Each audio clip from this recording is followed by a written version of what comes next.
Are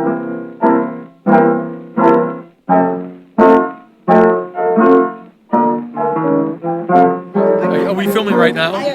Okay, I'm not sure. I just got put on the spot, but there's nothing bad that can ever be said about a man named Fred Taylor, and only great things. Fred, you're my hero. You're many people's hero, and we know that you've added so much to all of our lives and to people who never know your name. You made their lives better for the music and for your love and for your passion and for those who you led the way to. So happy 20th of your 70th, and look forward to the 40th of your 70th. Love you.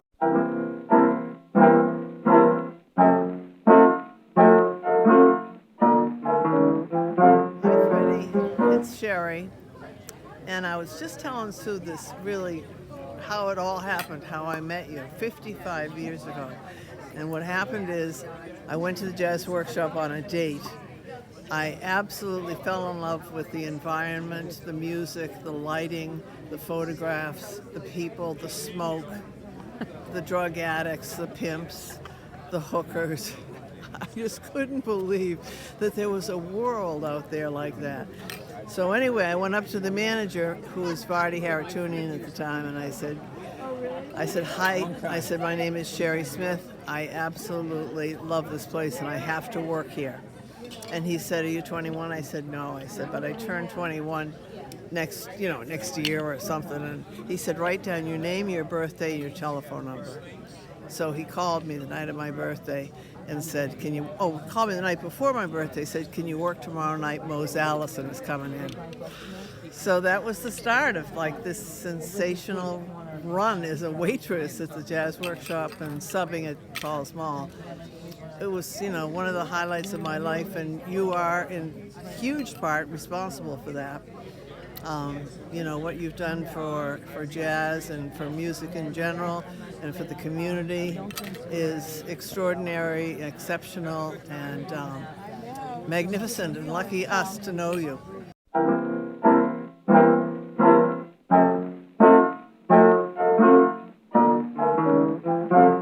No, it's not how I look, it's what I say, right? I'm Carolyn. I'm one of, affectionately known as one of Fred's girls. Worked for him twice. Once when he was just producing, that's hilarious. And the second time when he had the theater with Harold. And I remember Freddie coming into the office to start his day at about 5 o'clock in the afternoon. and I had opened the office in the morning, and I was like really ready to go. But Freddie played the market. He floated for years all his businesses on the market. So when the market closed, now I realize why he came in at 5 o'clock. And he'd have his little book, his little tiny notebook, and his little tiny golf pencil in his left-hand pocket. And this was, he'd take it out of his pocket, and this was his agenda, the work agenda for the day. I mean, beyond unique.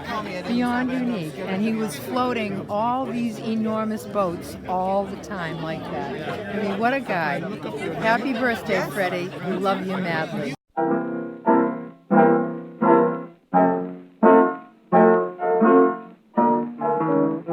Stories about Fred. Say your name. I'm Betty Fulton. When I first met Fred, I was working for Don Law, who was a pop music promoter, and Fred was getting ready to do Miles Davis at the most improbable place, Kicks, in Kenmore Square. And he called me up and he said, you have to come to this. You have to come and see this guy. And I'd never heard of Miles Davis, so Fred was responsible for me ever hearing Miles Davis. So I went, and that was awesome, and that began our relationship, and I've known Fred for probably 40 years almost. And my other story about Fred has to do with the stuff that he collects. I went and saw him after my ballet class, I don't know, probably in the early 80s, and I had my ballet slippers there, and I went to his office and just said hello and inadvertently left my slippers there. They were never seen again. I called him the very next day, and he had no idea where they were. So anyway, those ballet slippers I think may emerge. I mean, who knows? But anyway, those are my two Fred stories. Love Fred to death. Now. I'm Valerie Markley. I worked for Fred on and off for 20 years, I guess, and remained friends with him, as everybody has. I was the person that cleared out his Boylston Street office, and I was so impressed because I saw Duke Ellington, Richard Pryor, whomever he did over the years, and I swear I remember ballet slippers. You're kidding me! I swear I remember them. I knew they were there. Fred swore they weren't, but I knew they were. But I want to tell a story about my Fred, and how Fred is so expressive without words. So you ask Fred, do you want to go to a party with 300 freshmen at BU? And Fred goes, it's just volumes. Okay. Now I'm in the Panama Canal Zone in the gift shop. I'm looking at the gifts, and behind me I hear, ooh, ooh. And that is another one of Fred's full of meaning noises that he makes. I turn around and there's Fred Taylor in the Panama Canal Zone.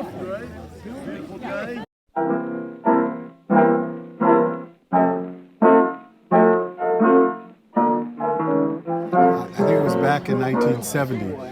I just started working for WBUR, and somebody had told me, oh, you know, you can get a press pass to go to the jazz workshop. So they said, here, call Fred Taylor up and go to his office. Now, you know, I heard all these stories about promoters and club owners, how they were all gangsters, and you know, so I was like nervous about going to see Fred. And then I went into his office. First of all, he was the nicest guy in the world. And then I went in his office. He had pictures of all kinds of people. I mean, it was just fascinating. His office, of course, like his place now, so I'm told, still has stacks of papers and all kinds of things everywhere. But he had always, which is very nice. One of the first times I came to the club, after meeting him, he walked up to me, and I don't know how well he knew who I was or not. He said, Eric, would you like to interview Charlie Hayden? And I'm like, yeah. And then I think he arranged for me to, I believe, interview Horace Silver, right? And like I said, I don't really know how well he knew me, but I mean, it was just the way he acts, the way he is. If you know Fred, that doesn't surprise you. If you don't know Fred, you might think, oh, really? That's the way this guy acts? But that's just the way Fred is. I remember when he sponsored a trip to the Montreux Jazz Festival in 1973. And we went with WBCN on the trip. And I remember I'm walking in some small village in France, and all of a sudden I hear, Eric! Eric! And I look over, and Fred had gotten to the village before we did. I'm wondering, who the heck is this calling me in this village in France? And it was Fred too. So, I mean, just through the years, Fred has just always been wonderful to work with, wonderful to deal with. He's always got a smile whenever you see him, too. Great man, love him.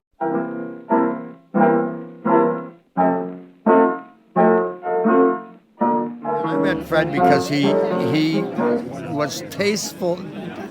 He had so little taste that he booked me at both the Jazz Workshop and Paul's Ball. I mean, I couldn't believe it. My band was awful. I'm off. I still can't even play music. But Fred Taylor had faith in me, and he booked me at these nightclubs. And it turned out he was the greatest nightclub owner I ever met in my life.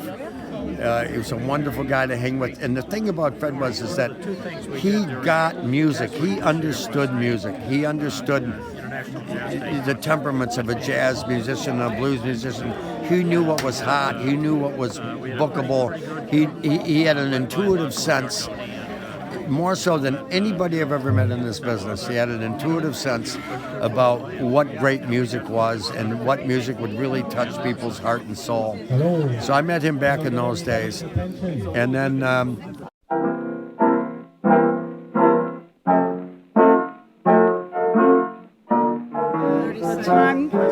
This is Ellyn Ball.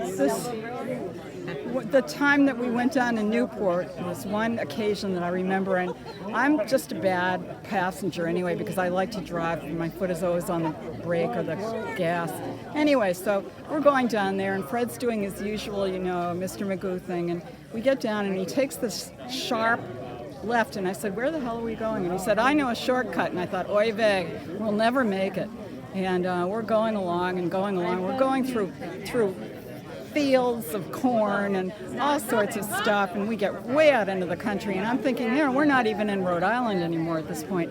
And then, right when I think, all right, I'm going to jump, we come to an intersection that I recognize, and in fact, it had been a complete shortcut. And Fred leaned over and gave me the biggest shit-eating grin, like that. That was my best Fred story.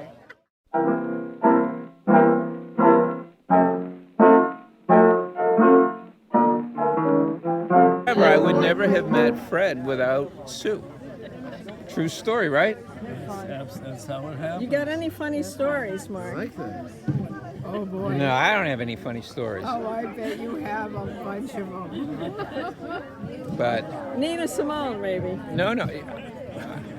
Well, that was Nina Simone and the bag of cash. That's not exactly funny. That's kind of. that was an adventure Yeah. for the uninitiated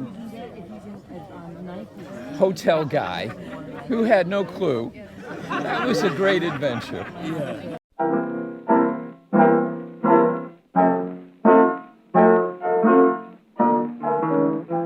I was talking about food.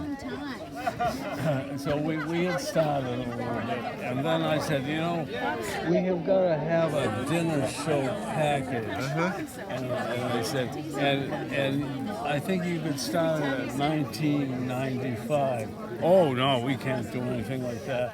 So I said, would you come up with me upstairs to the club area, the elevator's out, and there's a sign right over. Dinner special, 6 o'clock, 1995. I said, that's your dinner show special. Oh, and that's how we started the damn goddamn dinner show packages.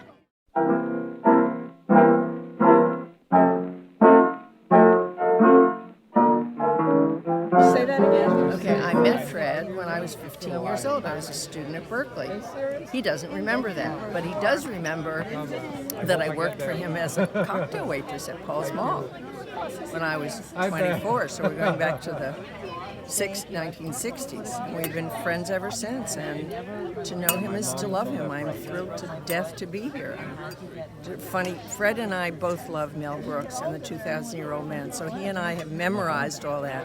And as soon as we get an audience, we start doing shtick. And I asked him if he's ever been married, and he said, I've been married several hundred times. And I asked him if he has any children. He says, I have over 42,000 children, and not one comes to visit me. Freddie was Carmen's favorite promoter, producer ever. And there were only two in the world that she liked. Freddie Taylor and a gentleman in Japan named Takao Ishizuka, who's another veteran. I think